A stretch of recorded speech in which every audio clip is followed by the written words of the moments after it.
Hi, welcome to the Visitor Center. My name is Jamie and I get to take care of all the aquatic animals here at the Visitor Center. Let me show you around.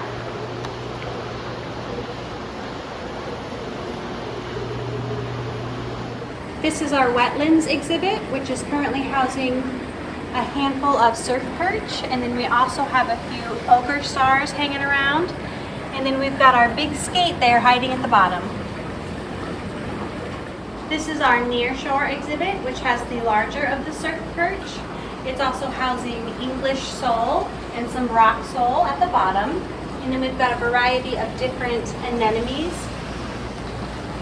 and a handful of chitons hanging about, including a giant gumboot chiton.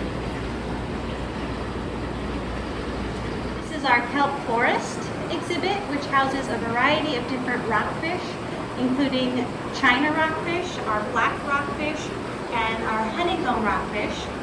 We've got some large striped perch swimming around, as well as a large monkey-faced prickleback hiding in his little tube there.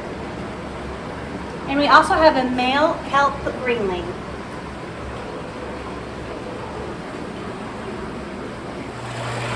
Here we are at one of our touch pools, which has an assortment of sea stars. We've got a few ochre stars in here, a couple of bat stars, as well as a giant pink star, and a really neat Velcro star. It also houses a variety of sea urchins, as well as sea cucumbers, and then of course some anemones. As the Visitor Center aquarist, my responsibility is to maintain the health and welfare of the aquatic animals you see here on exhibit. That includes making sure they all receive the proper diet, depending on their individual nutritional needs, but it also means being responsible for their overall exhibit environment, as that plays a crucial role in maintaining overall animal health. So we have to keep their exhibits clean of any excess food or debris and make sure we are regularly cleaning the acrylic and substrate within these tanks. Any buildup of excessive waste can cause serious animal health issues in a relatively short amount of time. And a lot of animal health issues can be simply avoided with good husbandry practices, and clean exhibits or tanks is a big part of that. We typically start the day off doing animal rounds and making sure all the fish and invertebrates are healthy, active, and eating. Any fish or invertebrates showing any significant sign of stress or health concern will be removed from exhibit by an aquarist and brought into our hospital quarantine wing to be evaluated and treated by our aquatic veterinarian, until such a time that they are cleared to come back on exhibit.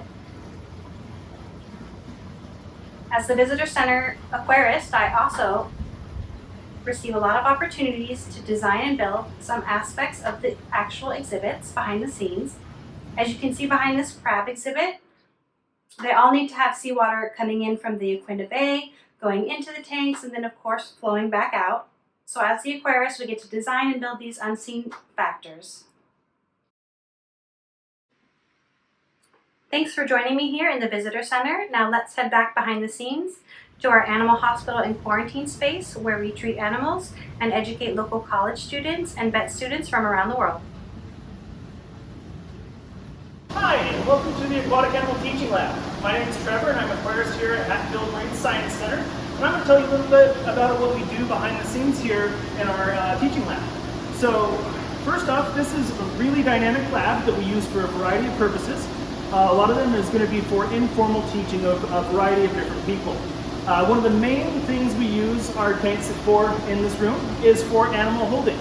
So we have a variety of exhibits that we have animals on display in, and sometimes we have to take animals off display for maintenance purposes or exhibit work and whatnot, and we can bring those animals back here temporarily to put them in these exhibits while we complete that work.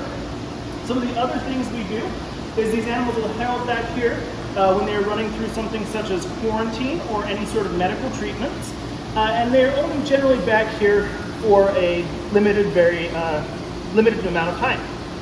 There are a couple exceptions. You can see this big rockfish in this tank. This animal is actually a permanent resident back here in our teaching lab.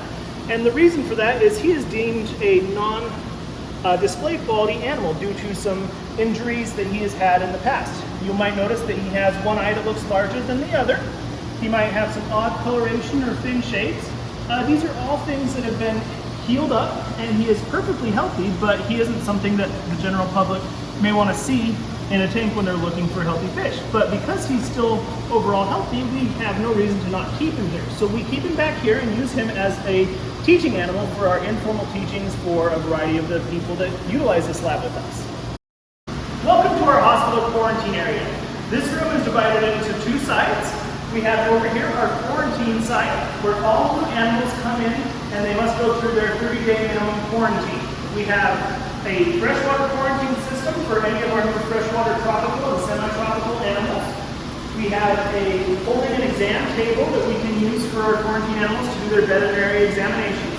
And then we have a variety of small to medium-sized tanks that we can use for a variety of our invertebrates that we collect locally, any fish that we might get either donated to us or collected from other institutions. On the other side, we have our hospital area. This is where any of our medical cases due to injury or illness come. So this is where we will treat them and give them the time to relax and recover from their injuries. So you can see we have another exam table over here with a variety of cabinetry and such that we use that has all of our medical and equipment that we need for any sort of exam. And we have two larger tanks and a bunch of small tanks that we can use to fit any animal of our needs in while they go through their treatments and recover. We have recordings of our treatments. So if you look at this board right here, this is where we put up the treatments that need to be done daily. We currently have 2 medical cases going on right now. First up is a cabazon. That cabazon has exophthalmia, also known as Popeye, so one of its eyes is enlarged due to an injury. And this animal is on a nitrofurazone bath for 4 hours every day at 10 parts per million. This is going on for 10 days, at which point we will reevaluate the health of the eye and determine if it needs to continue that treatment as well. Nitrofurazone is an antibiotic, so what it's doing is targeting any bacteria that might try and settle on the eye and take advantage of that injury. The other animal we have is an ochre star. This animal is on a TMP sulfa bath at 30 parts per million for 4 hours for 10 days as well. This animal had an injury on one of its arms and it developed some lesions, and so the TMP is another type of antibiotic that is safe for invertebrates. And we're able to put this animal in this bath and it helps prevent those lesions from progressing or accumulating any sort of bacterial growth that can be harmful to that arm. So we have 2 different treatments, and when these animals are done, our vet will reevaluate them and we will determine if they go back on display, need more treatment, or just need some R&R at that point. So we have a variety of teaching systems that we use to teach people about different life support components in our lab here. Next to me we have an aquaponics system that is freshwater and semi-temperate or semi-tropical. It's about 70 degrees. As you can see, we have a variety of plants growing in it, and the fish are the animals that are producing the nutrients that the plants need to grow. On the other side here, we have a cold saltwater temperate system. This is kept about 50 degrees and it's with our local native animals. You can see there's some differences in the system in appearance and layout, and what we try to do is we try to show different life support components and how they can be used to get the end goal of the system working in the way you want it to.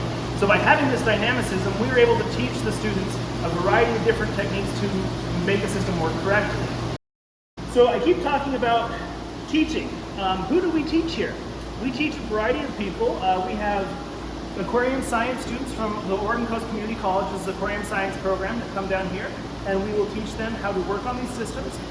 Some of the stuff we will teach them is life support system and exhibit design and construction, exhibit maintenance, life support maintenance, animal health checks, veterinary checks, diagnostics, and a variety of medical and nutritional needs as well.